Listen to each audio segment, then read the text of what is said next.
Welcome. Now, Nigeria's inflation rate has finally shown signs of cooling off after a relentless climb over the past year. And I know you know that already. Now, in July 2024, Nigeria's inflation rate fell to 33.4% from 34.19% in June, marking the very first time a decline since December 2022.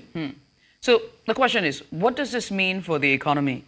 And what factors have contributed to this slowdown or traffic jam? Who will explore these questions and more with our guest that joins us live today. She's Nabila Mohammed, a research analyst from Chapel Hill Denham, and she joins us live right here in the studio. Nabila, good morning to you. Good morning. Thank you so much for Thank coming you on. Good morning, Nabila. Thank you so much for having me. Yes. I would like to start first for you to ask about, the numbers. Let's start with the headline in figures. Nigeria's inflation rate, it fell to 33.4% in July. And one has to ask, what do you believe are the key factors behind this decline that we have much awaited for since December 2022? So I would start by saying that the numbers are a pleasant surprise to us, at least in-house, based on our If you're estimates. surprised, imagine. It's a pleasant surprise. I mean, we did expect that it would peak at some point between months of June and July, but now that we have seen it peak in June and now slow down in July, it's a positive surprise, so we're happy about that. And as you know, our inflation is largely as a result of, it's largely food-driven. And what that simply means is that if there's any positive slowdown in the food inflation, it would affect at least the entire CPI, that entire headline. And that's what we noticed happened in the month of July. We did see food inflation drop to 39.53% as against the 40% that we saw in the month of June. And that's as a result of the slower rate in increase in prices of things around the gari, millet, wheat. Those are some of the things that really contributed to the slowdown that we saw in the food inflation and now impacted the overall headline inflation in the month of July. I was going to ask you about those the details about what kind of foods actually were factors for that food inflation decrease. However, I and Judith had a small discussion when we were talking about the news strips with Ekiti State putting cap on certain food items. Does that help in any way if there's a policy that says you can't sell tomatoes more than so and so price? Isn't there a whiplash effect on some other, economic indices? So the concept of price control is a very tricky one. We would not want the government telling you as a business that wants to make money out of your business that you should not sell more than this. It also depends on how much input cost that is required for your business. So that cap is not something, of course, that would be able to be sustained over a period of time because we expect that businesses are in the business because they want to make money. So all the issues around the things that would feed into their input cost has to be addressed for a business to be willing to even say they would bring down their prices. But it is not a hard rocket science that, okay, because this is this, then the prices will go down. In the short term, it could be helpful for consumers. In the long term, bad for the economy. Exactly. See, I told you. I'm not I'm an economist all of a sudden.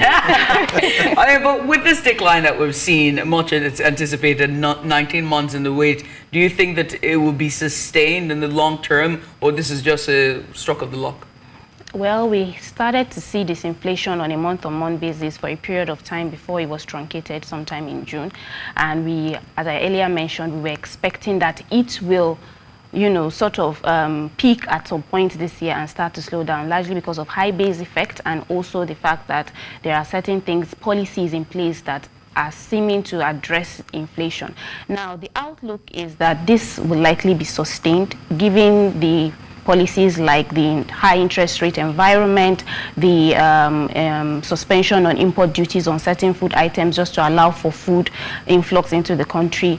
And the only risk I see to this particular outlook is the fact that given the protests that started in August, you know how it affected northern countries, and they are the bulk of the food producing states that we have. Their own protest was more intense than we had it, down south rather. So that could be a potential risk to our expected disinflation being sustained beyond July 2024.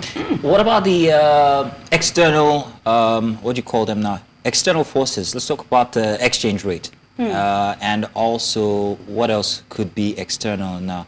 Yeah, how does that affect the policies that the central bank has put in place? All these policies that we're looking at that seem to be helping now. If you add these external forces, external influence, how's that going to work out? And also global food prices as well. Thank you, that's like another all one. the price that influences the price of bread, and all of that we've seen now. Wheat.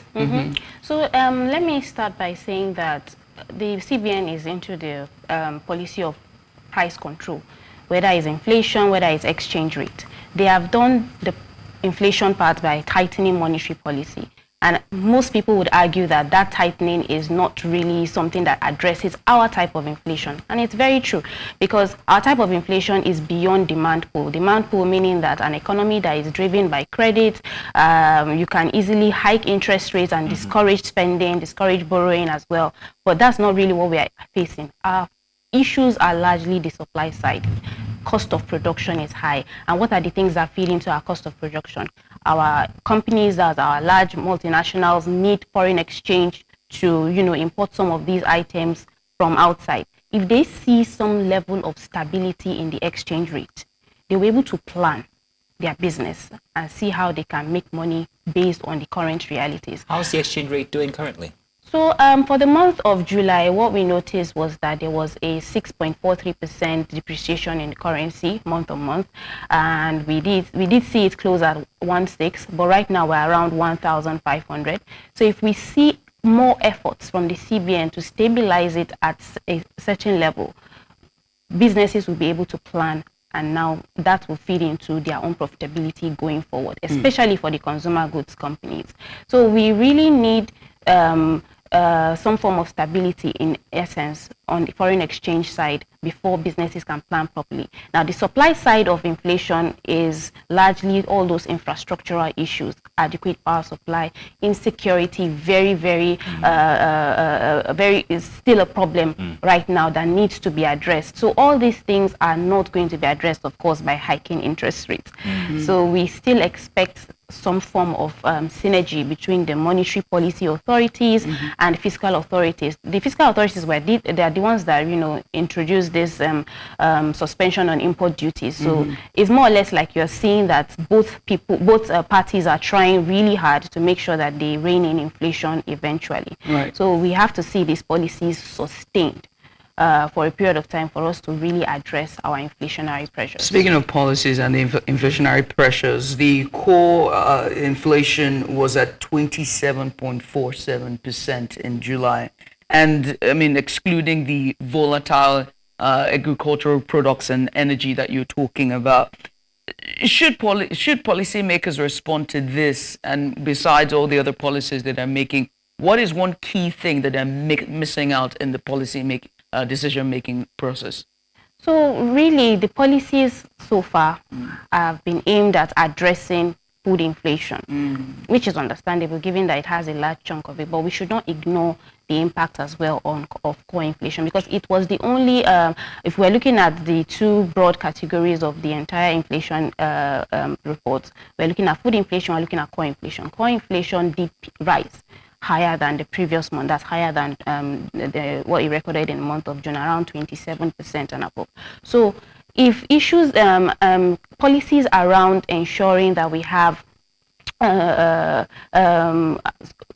these things around housing, rents, all these things are the ones that feed into core inflation. So if they can address things that are affecting those areas, we'll definitely see that being tamed as well.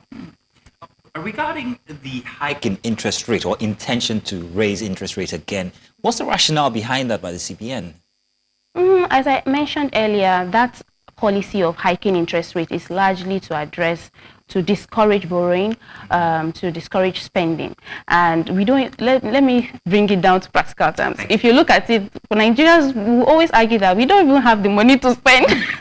Why are you increasing? We need money to even spend, but we don't have it. So it is just to address the demand side of inflation, because we cannot just say our inflation is only supply as a result of cost pressures. It is beyond that.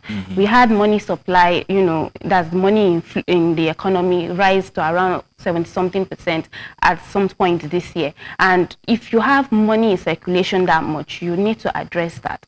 Of course, some will argue that it's largely as a result of the devaluation of the currency. It sort of increased the amount when you translate it back to naira, the amount in bank balance, in bank accounts and all that. Yes, that is true, but it also means that the banks also have more money to lend to the economy. So it would encourage a very productive lending approach than, just giving out loans here, there, and it turns out to bite the economy at the end of the day. So the rationale is to address the demand side of things, of course. Okay. When you look at the regional data, certain states like Sokoto, Jigawa, Enugu, they experience the highest food inflation on a year-on-year basis. And so one might ask what the factors might be to be driving these regional differences that we're seeing between these states and the other states. I would think Lagos would be on that list, but it's not. But it's not there. So what are the strategies that could be employed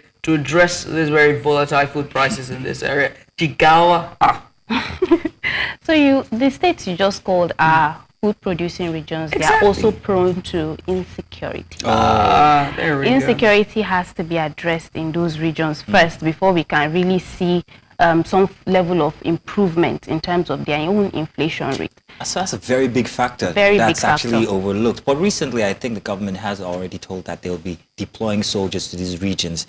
How soon can we see an effect? Because we know they're planting seasons, and if you miss one, you have about 6 months to recuperate. So how soon I might have answered that question. I'm just looking at you and shaking my head. I might have answered that, but as the expert. I mean, like you rightly said, deploying soldiers is one thing. Them addressing the insecurities there is also another, because there's this fear on the part of the farmers to go to their farms to, carry out their business. Most of the time, in fact, most of the entire farming system is largely subsistence driven. Is individuals that are just trying to make ends meet by going to their farms, planting and harvesting and not coming to sell in the market. So it is, you need to really, I cannot speak for the government, but I expect that whatever they are doing in terms of addressing insecurity has to be done tactically and as soon as possible in order to, encourage those farmers to go back to their farms. Yeah. We talked about the Ekiti instance from earlier. Was that the right move at all, in any case? In addressing food prices. Do you think, even if it will affect the economy in the long run, for now to address my hunger, is it a good move for Nigeria?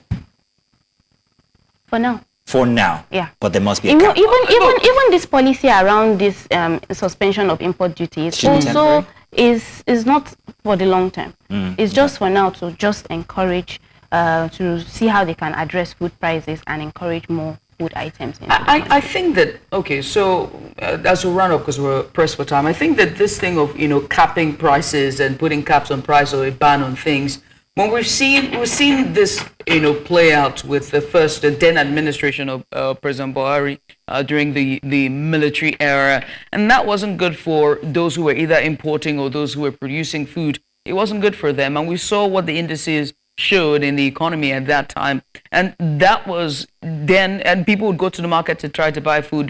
They would beat people up because they refused to bring out their food stuff to sell. And so there's also that, there's a human angle to look at, and also the economy part of it to look at. I feel like if we address the root causes of this issue, there's a global food price hike. Let's be honest, there's a global food price hike. But I feel like if those causes be addressed first, there'll be no need for this knee-jerk reaction or this high-handedness where you have to force prices to be at a certain price so people can afford it.